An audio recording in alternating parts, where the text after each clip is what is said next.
मीरा और राघव बोलकर नई नई शादी हुई सो एक दंपत्ति हिमालय के एक रिमोट विलेज केतरी नामक जगह पर जाने के लिए निकलते हैं अपने कार से।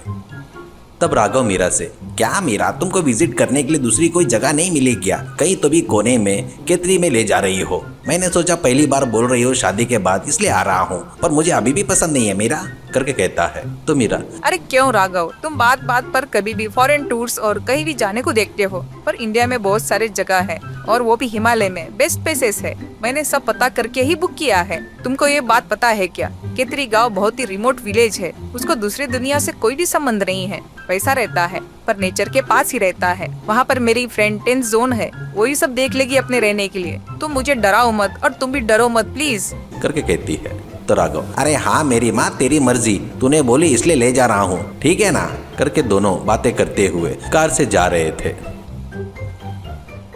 कुछ ही दूर में विलेज करके दिखता है राघव को।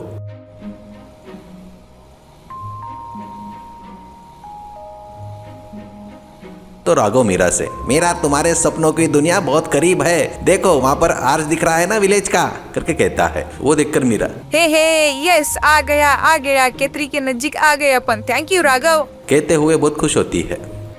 पर अचानक अच्छे खासे वातावरण में बर्फीला तूफान शुरू हो जाता है। वो देखकर राघव डर जाता है और राघव तुरंत, अरे मीरा ये क्या है, सडनली बर्फीला तूफान शुरू हो गया, अब कैसे करके कहता है। तो मीरा, अरे तुम बिल्कुल मत डरो राघव, यहाँ पर ये सब कॉमन है, मैंने सब पता किया है। अपन यहीं पर थोड़ी देर वेट करेंगे, बर्फीला तूफान थमने के बाद नजदीकी है ना, चले जाएंगे ऐसा कहती है। और वैसे दोनों तूफान के थमने की राह देख रहे थे। कुछ देर बाद तूफान कम हो जाता है। राघव कार स्टार्ट करता है पर वो स्टार्ट नहीं होती है। इससे राघव मीरा से, अरे मीरा बर्फ की वजह से कार स्टार्ट नहीं हो रही है, थोड़ा चलकर जाएंगे, नजदीक ही है ना करके कहता है। तो मीरा, बिल्कुल पतिदेव जी, अपने कोट है ना वो सब पहन लो, फिर वॉक करेंगे, ये वॉकिंग बहुत बढ़िया रहेगा मेरे लिए करके बहुत खुश होकर मीरा कहती है। अब राघव और मीरा पैदल चलने लगते हैं। कुछ दूर जाते हैं पर वहाँ जिधर देखो उधर बर्फ से ढका हुआ जगह के अलावा उनको विलेज नहीं दिख रहा था।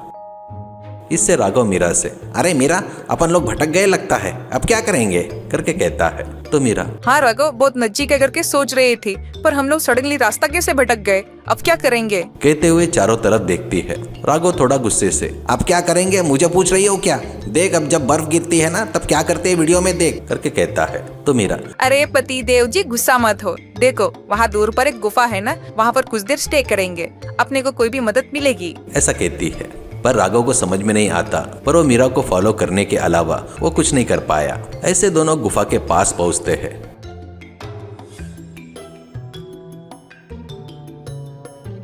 गुफा बहुत ही बड़ा था। मीरा चारों ओर देखती है तो मीरा को वहाँ जमी हुई मछलियाँ, कवर बाउल और कोई तो भी आदमी लोग वहाँ पर रुके थे ऐसा दिखता है। इससे मीरा राघव से, राघव मैंने कहा था ना अपन विलेज के नजदीक है करके, देखे ना यहाँ पर कोई तो भी रुक कर गया है, अब डरना नहीं है, अपन सेफ है ऐसा कहती है। राघव, अरे क्या बात कर रही हो मीरा, वो जमी हुई मछलियाँ ये सब देखकर तुम क्या समझ रही हो, वो सब कैसे खाओगे? अपन हिमालय से दूर आए हैं तो मुझे कुछ मत बताओ, जैसे कि मुझे कुछ भी नहीं पता ऐसे कहता है। मीरा, अरे गुस्सा मत हो, तुम जाकर लकड़ियाँ वगैरह कुछ तो भी है तो लेकर आओ जमा करके, ठीक है ना, मैं बताऊंगी क्या करना है करके बोलती है। तब राघव बगैर कुछ बोले लकड़ियाँ लेने के लिए जाता है। कुछ ही देर में लकड़ियाँ लेकर आता है।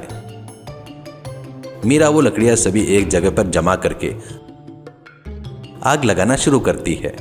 ये देखकर राघव, मीरा क्या कर रही हो यार, बर्फ में भीग गई है वो लकड़ियाँ, जलेगी क्या, आग लगेगी क्या उसमें, तेरा दिमाग तो काम कर रहा है ना करके कहता है। तो मीरा चुपचाप रहकर आग जलाकर दिखाती है। वो देखकर राघव को बहुत आश्चर्य होता है। मीरा धीरे से हंसने लगती है। तब राघव, ठीक है, आग तो जला ली ना, बचा ली इस ठंड से, मुझे भूख लगी है, अब खाने का कैसा करेंगे? जमी हुई मछलियां मैं नहीं खा सकता, उसको आग में डालकर भूनेंगे क्या करके कहता है। तो मीरा हंसते हुए राघव की तरफ देखती है। अरे क्या बात कर रहे हो, जमी हुई मछलियाँ को आग में डालोगे क्या? तुम थोड़ी देर चुप रहो तो मैं बताऊंगी कैसे खाना है ऐसा कहकर मीरा वो कॉपर वाला बाउल लाकर बाहर से थोड़ा बर्फ लाकर बाउल में डालती है। राघव आश्चर्य से देख रहा था।